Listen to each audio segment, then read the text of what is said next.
Assalamualaikum warahmatullahi wabarakatuh.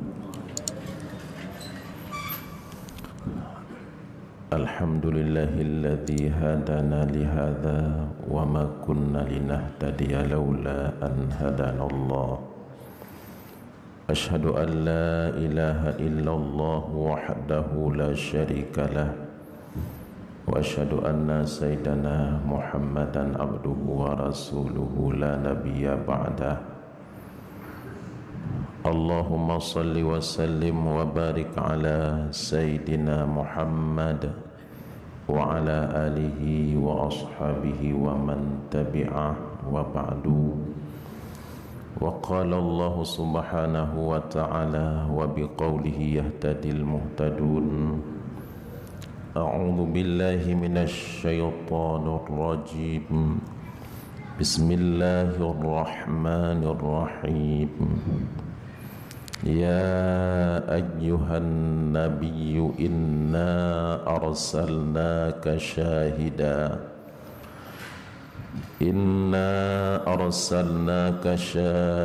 wa mubasysyiran wa nadhira wa da'iyan ila Allah bi'idnihi wa sirajan munira. Shadaqallahul azim. Yang ulun tuan muliakan dan hormati seluruh jamaah hadirin dan hadirat yang dirahmati Allah subhanahu wa ta'ala. Tunggu-tunggu sidang jamaah salat subuh yang dimuliakan oleh Allah. Allah subhanahu wa ta'ala berfirman sebagaimana ayat yang kali ulun tuan baca saknyo, ya ayyuhan nabiyyu, wahai nabi, inna arsalnaka syahida, sesungguhnya kami utus engkau syahida sebagai saksi, wa mubasysyiran wa nadhira, dan pemberi khabar gembira, wa nadhira, dan pemberi peringatan, wa da'iyan ilallahi bi'idnihi, dan sebagai penyeru kepada agama Allah, ilallahi, kepada agama Allah, bi'idnihi, dengan izinnya Allah, wa sirajan munira, dan sebagai lampu penerang, sebagai lampu yang menerangi. Sebagaimana yang kagetanya maklumi, yang kagetanya tupu, bahwa misi Rasulullah sallallahu alaihi wasallam diutus oleh Allah subhanahu wa ta'ala, yaitu untuk menyelamatkan umat, untuk menyelamatkan tanyo sebagai umatnya daripada peristiwa-peristiwa yang amat besar yang akan getanyo hadapi nantinya. Bahwa ini misi daripada Rasulullah sallallahu alaihi wasallam, bahwa pertama kali yang akan getanyo hadapi ini merupakan peristiwa yang amat besar, yaitu ketika tanyo tak tinggalkan dunianya, ketika nyawa keluar daripada badan jasad tanyo, maka jino kita ditantang pukeh bakwate keluar nyawa daripada jasad ini. Ketika itu bertitel Sa'idun, orang bahagia, na'udzubillah, ataupun ketika nyawa keluar daripada badan ini, yaitu bertitel Syaqiyun, yaitu celaka. Apakah ketika keluar badan, ketika keluar nyawa daripada badan ini, sebagaimana firman Allah, walau tara idh zalimuna fi ghamaratil maut wal malaikatu basitu aydihim. Andai kata engkau lihat wahai Rasul, tatkala orang-orang zalim pada ketika sakaratul maut wal malaikatu basitu aydihim, malaikat basitu aydihim menghamburkan tangannya, malaikat memukul akan mereka itu dengan tangannya. Ketika itu malaikat berkata, akhriju anfusakum, keluar, karena nyawa tidak mau keluar. Nyawa tidak mau keluar.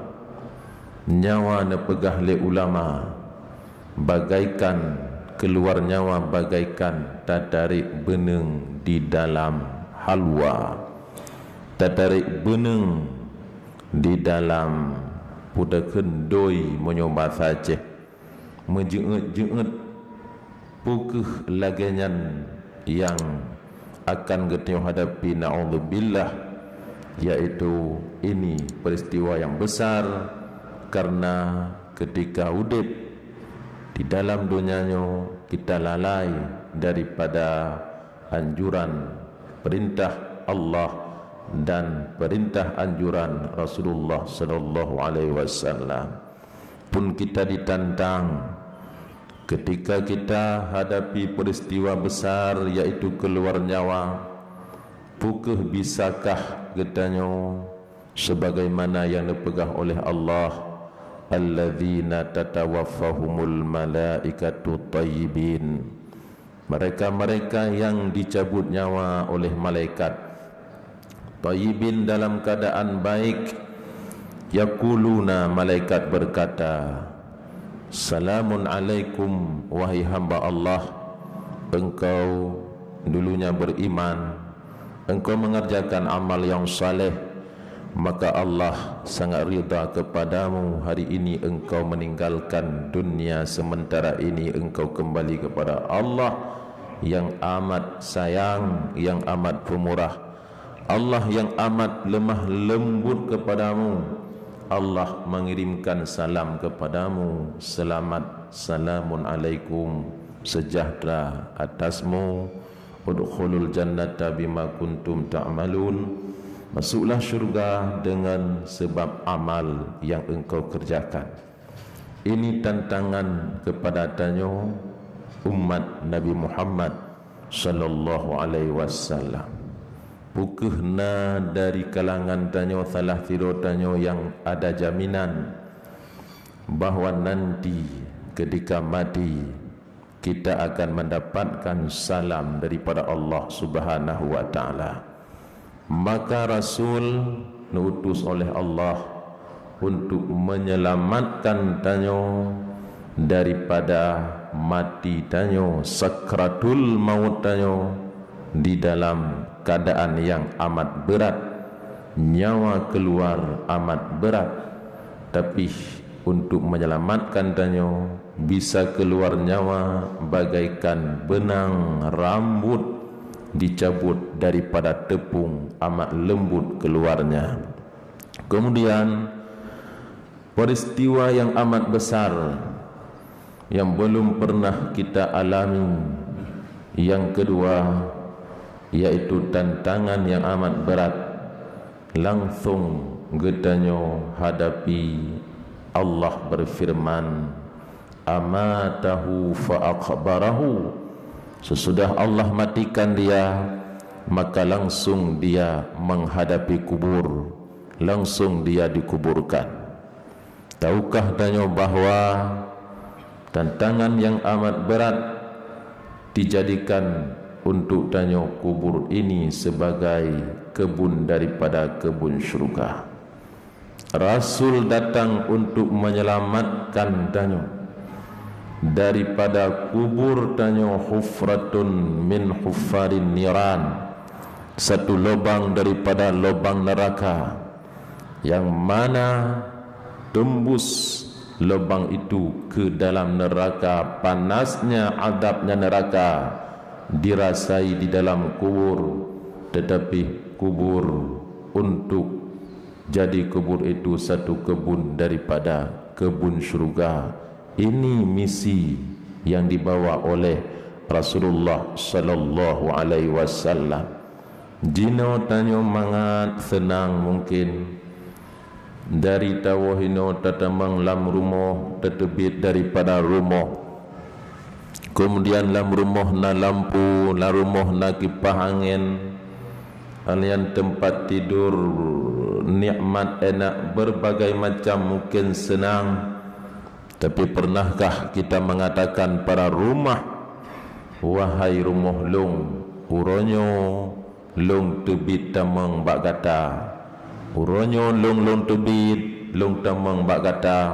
Tapi nanti pada saatnya nanti kesenangan yang ulung dapatkan bak kata, nikmat yang ulung dapat ulung peroleh daripada kata, ini pada satu saatnya pasti lung kubah kata wahai rumah, lung akan lung tamang di dalam tanah, lung akan loeh di atas tanah, lung akan menyertai dengan binatang-binatang tanah, gelap tidak ada lampu. Tapi ini sebagai tantangan untuk kita jadikan kubur sebagai raudatun min riyadil jinan, satu kebun dari kebun syurga, kubur satu kebun daripada kebun syurga. Peristiwa yang amat besar ketika kita nanti bangkit. Sekarang jinona kenderaan mudah untuk kita berjalan. Na yang motor, na yang Honda, berbagai macam kenderaan. Tapi tantangan tengok singgah, apakah ketika kita bangkit kita telah mendapatkan kenderaan ketika bangkit? Lam padang mahsyar tantangan peristiwa yang amat besar pula, yaitu inna yawman 'inda rabbika ka alfi sanatin mimma ta'udun. Satu hari di padang mahsyar bagaikan 1000 tahun daripada hari yang engkau hitung, firman Allah Subhanahu wa taala. Ketika kita mengambil buku catatan amal, ketika di atas timbangan menuju di atas siratal mustaqim, semua ini peristiwa besar sampai ahli syurga masuk ke dalam syurga, ahli neraka masuk ke dalam neraka. Nyokeh misi besar daripada junjungan kita Sayyidina Muhammad sallallahu alaihi wasallam. Inna arsalnaka, sesungguhnya kami utus engkau wahai rasulku, syahidaw wa mubasysyiran wa nadhira wa da'iyan ilallah. Beliau selalu menyeru tanyo untuk beragama, untuk mengagama agama yang dikirim oleh Allah Subhanahu wa ta'ala. Tunggu-tunggu yang dirahmati Allah, akan tetapi ini tidak mudah. Bahwanya yang terpegah saknya untuk bahagia kita nanti ketika getanya terbit daripada dunianya. Dan ini pasti masa depan yang telah pasti kepada kita. Getanya pasti depannya kita akan keluar daripada dunia ini. Adapun masa depan dunia ini belum pasti kepada tanyo. Jino boleh jadi tanyo menteng, jino menteng tanyo di dalam masjid, tapi boleh jadi si atik tanyo akan tahu kepada Allah. Tapi keluar daripada bumi ini, kematian, kubur, dan kita akan menghadapi perang mahsyar dan seterusnya. Ini masa depan yang telah pasti kepada kita. Maka banyak manusia yang lalai. Dia lebih mementingkan dunia ini yang padahal masa depannya belum ada jaminan, belum pasti. Mungkin hayalannya 20 tahun yang akan datang, tapi nyatanya 2 hari kemudian kembali kepada Allah Subhanahu wa ta'ala. Lalai daripada masa depan yang telah pasti, yang Rasulullah sallallahu alaihi wasallam selalu beliau gundah, mahzun ghairi mab'us, beliau gundah gundah memikirkan kita umatnya ketika kita menghadapi ini peristiwa-peristiwa. Ini semuanya penghalangnya, penghalang untuk kita meraih kebahagiaan yang dibawa oleh Rasulullah sallallahu alaihi wasallam. Ini penghalangnya, yaitu nafsu yang nampak tanyo. Penghalang untuk masuk syurga, penghalang untuk meraih kebahagiaan, ini tidak ada lain penghalangnya, yaitu nafsu yang di dalam tubuh tanyo. Nek tanyo, kakek tanyo Adam dan Hawa, beliau di dalam syurga, keduanya bernikmat-nikmat, bersenang-senang di dalam syurga. Kenapa dikeluarkan oleh Allah Subhanahu wa taala daripada syurga? Bahkan bertebit oleh Allah daripada syurga. Penyebabnya karena nafsu. Karena Adam dan Hawa bernafsu.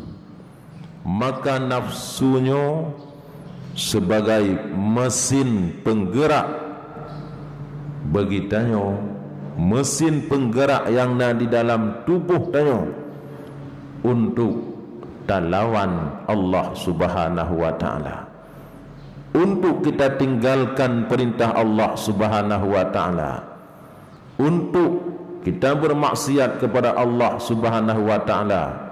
Mesin penggerak jih yaitu nafsu. Tenang Nabi Adam di dalam syurga, cukup tenang.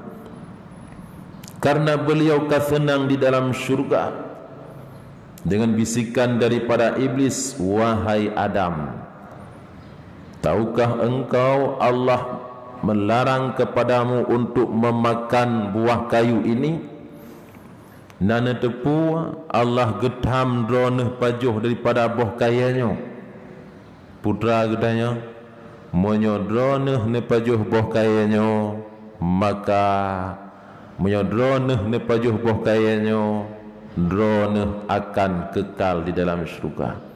Monyo buah kayanya hana ne pajuh, maka droneh akan diusir oleh Allah daripada syurga.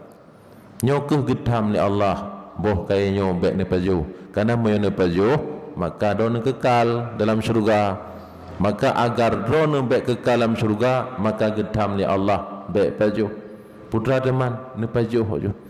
Dorongan daripada nafsu Nabiullah Adam pun nafsu, keinginan goknya untuk kesenangan, untuk mendapatkan kesenangan dalam syurga, maka nepajuh boh kayanya. Dan keinginan untuk mendapatkan kesenangan dalam syurga, maka nepajuh tek boh kayanya. Akhirnya beliau dikeluarkan oleh Allah daripada syurga. Ketanyo lam dunianya pun amat sulit untuk masuk ke dalam syurga.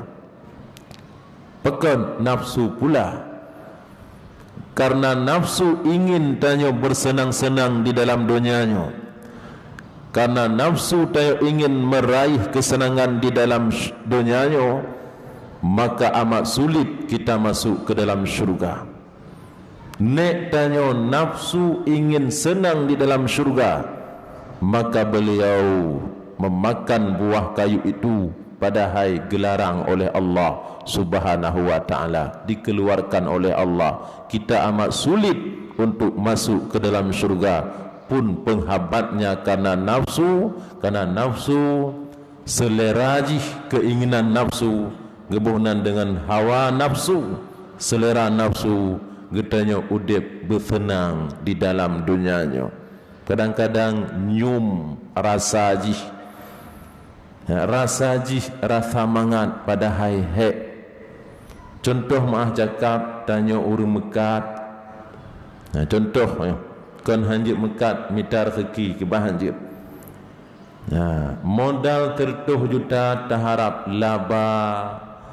Ketika thun bawa te kira laba karena laba sertuh. Ikul nafsu laba sertuh nyan ka pegak ke modal lom. Maka ka tamah modal sertuh tu. Olayan tonuku labalom tertuh tu kapugak kemodal lom tak pakai hana pegat modal laba pegat kemodal laba pegat kemodal laba pegat kemodal sembahyang tinggai yang kita bicarakan berzikir hana merempak kemudian jamaah hana merempak kemudian pengajian hana tumai ikut but-but kebaikan hana tumai pebut hanya bisikan daripada hawa nafsu untuk dia melalaikan tanyo nyan kenyan gaduh laba pegat kemodal laba pegat kemodal laba pegat kemodal laba pegat kemodal gaduh tanyo dengan nyan ibadat tinggai ibadat kepada Allah tiba-tiba datang peristiwa yang besar bunuh iaitu keluar daripada dunia ini. Ini pengaruh daripada hawa nafsu. Bahawa sembahyang hana berat, bahawa bakwa tetacok sembahyang hana bih mesabuh minjing mon paling dua buah lima kasib. Tapi kenapa berat melaksanakan salat? Kenapa berat mengambil wudu? Kan berat karena memang sembahyangnya berat, tetapi beratnya karena perasaan tanyo berat, nafsu tanyo berat, kan sembahyang berat, kan cok sembahyang berat, tetapi nafsu tanyo nyo yang berat.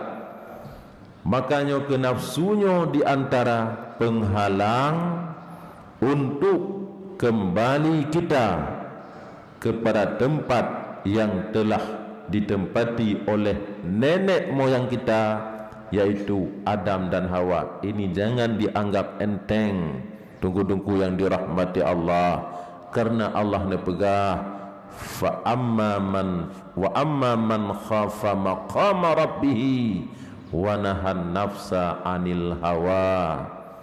Orang yang takut kepada makam Tuhannya, gebuh makna ya tuh merempak ngempo tinggal di padang mahsyar. Wa nahan nafsa anil hawa, alayan getun nafsu daripada selera nafsu, getun nafsu daripada keinginan nafsu. Tanya nafsunya keinginan na keinginan mata, na keinginan gelunyung, na keinginan babah, na keinginan kaki, na keinginan jaro, na keinginan perut, na keinginan kemaluan, keinginan daripada nafsu dia menahan, maka fa innal jannata hiyal ma'wa, surga untuknya. Maka pun makna kepada Allah beik ditun selera nafsu kepada bukan kebaikan, ya, baru mutume surga yang dijanjikan oleh Allah. Wateta berangkat dari rumah, taputalu hawa nafsu, tajak kena bak masjid misal ji di malam-malam pengajian, tajak masjid. Kemudian kadang-kadang pro masjid han taputalu li hawa nafsu. Memang nafsu keinginan yang dicegah oleh kita untuk jangan berangkat, taputalu tak berangkat. Kadang-kadang pro guna golom tente karena dia na hawa nafsu naum, keinginan untuk tidur, pro bak bet tak ya, berarti nafsu tengut hai tak jaga. Ataupun pro bak bet taduk tak berapa, nafsu kalam hai tak jaga.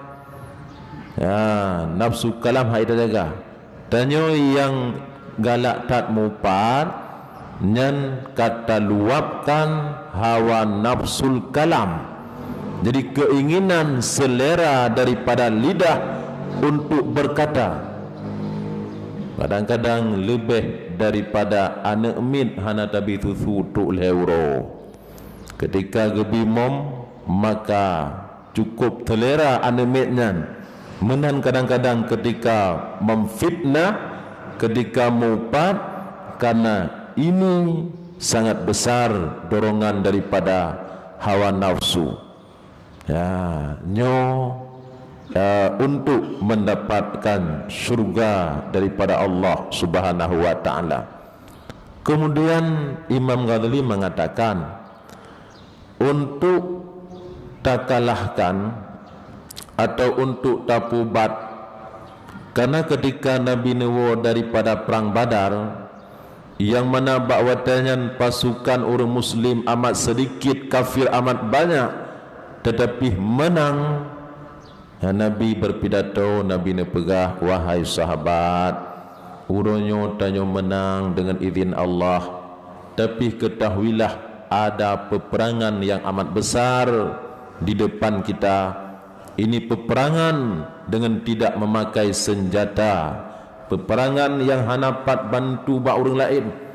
Perang Badar tanyo saling membantu mendukung, tapi ini ada peperangan yang tidak dapat diminta bantuan pada orang lain. Nabi mengatakan jihadun nafsi, yaitu melawan, memerangi hawa nafsu. Siapa lawannya? Iman dan akal. Iman, akal, kemudian gabung dengan iman, kemudian lawan nafsu. Andai kata iman lebih kuat daripada nafsu, akal lebih kuat daripada nafsu, maka ini nafsu akan jadi budak bagi akal. Nafsu akan tunduk kepada akal. Tetapi andai kata akal ini lemah, andai kata iman ini lemah, maka mungkin akal akan kalah. Nafsu yang menonjol, maka nafsu akan menguasai akal.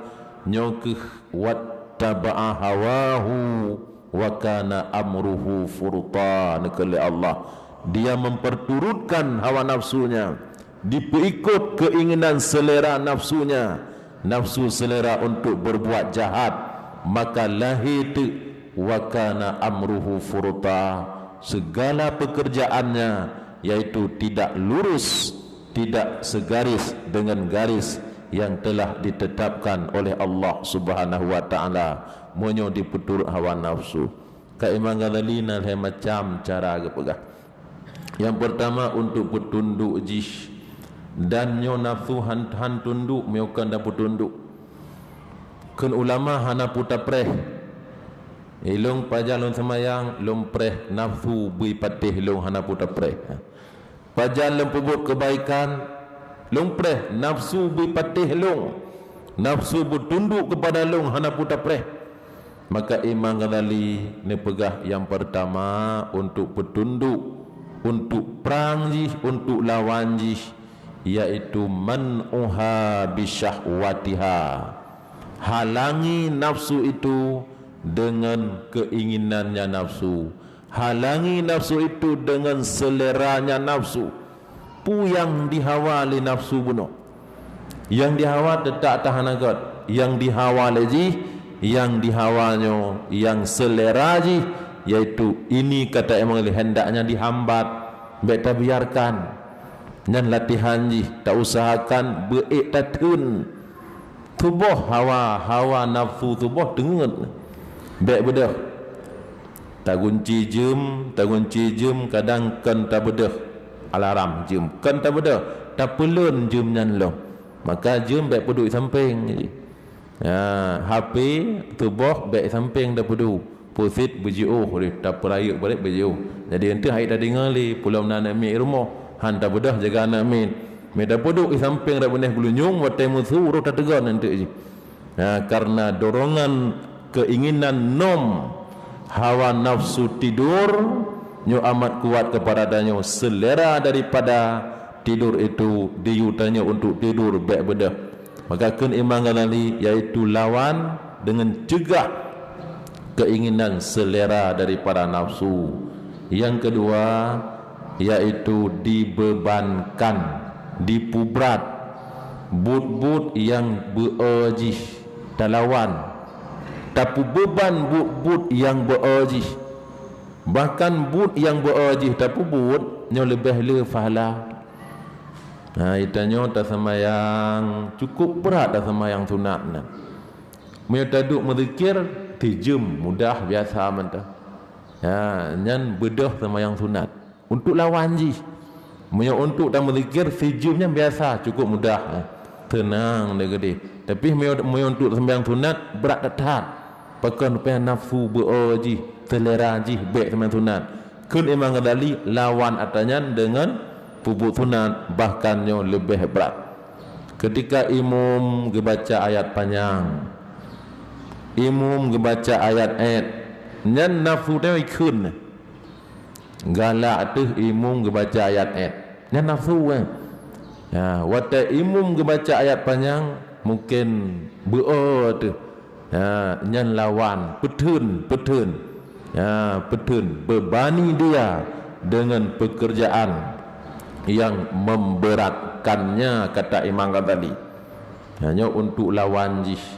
Ya, maka ke Imam Ghazali nafsunya bagaikan keledai. Urung ba keledai cukup mufhum.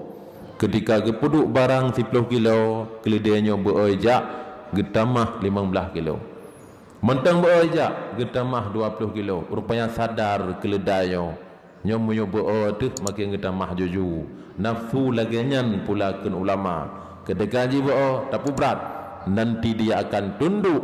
Mereka tunduk cukup mudah jika diikut tanya, karena nafsu telah jadi budak akal, nafsu telah jadi budak iman, kan akal diperbudakkan oleh hawa nafsu.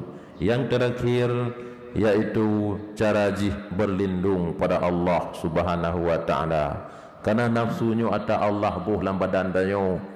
Apapun cerita ada begah ata Allah buh bak malaikat hana gebuh, maka malaikat patuh mendung kepada Allah. Hana yang ingkar Allah bak binatang gebuh, bak tanyo gebuh. Karenanya ada gebuh li Allah lam badan dayo, maka mintalah perlindungan pada Allah Subhanahu wa taala. Mintalah bantuan pada Allah. Maka na doa yang gepurno li Nabi, Allahumma a'inni ala dzikrika wa syukrika.